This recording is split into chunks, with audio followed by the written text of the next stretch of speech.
My sense, just from what you've shared with us now, is that you really need to emphasize the business aspects Yeah. of both your work now and what you intend to do, after business school. Because right now, uh, in spite of what you did, before working in as a legislative aide, you do come with this.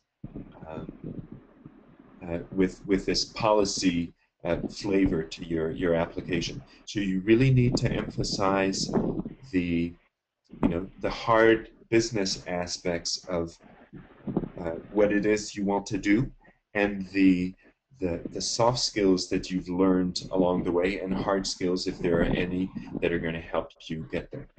So you need to convince us and the adcom why you need an MBA. Like that needs to be crystal clear in your case.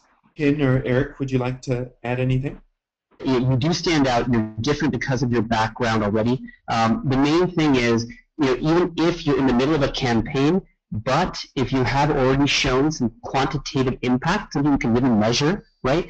Then you can still use it for the essays, and you can say, look, I'm still in the middle of a campaign, but look at these are all the cool things that I've already done. These are already some of the successful milestones that I've already, been responsible for within the campaign. And though it won't be finished until next year, here's what I can show you right now, including some of the really cool things I've done in my past. So, consider that before think whether or not to not, apply this year. If you already have some stuff that you've done, great.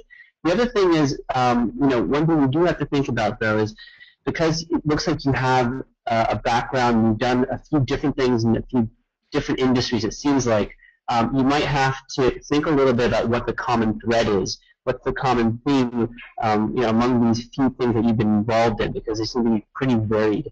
That would probably be the last thing I would suggest. I'd reiterate this last point that Ken said, is that you really need to connect the dots, not just with what you're going to do down the line, but with what you've done in the past. So since you've already changed careers, you don't want to make it seem as though you're a serial career changer, right? You need to find the continuity in what it is that you've done. One good way to think about it is almost thinking about the AdCom as a VC investing in you, and you're putting forward a plan for the future, and they need to trust that you're going to be able to pull off what you say you want to do. And so that you're going to back up with your leadership experience, and you need to connect these two seemingly very disparate experiences into something that makes sense.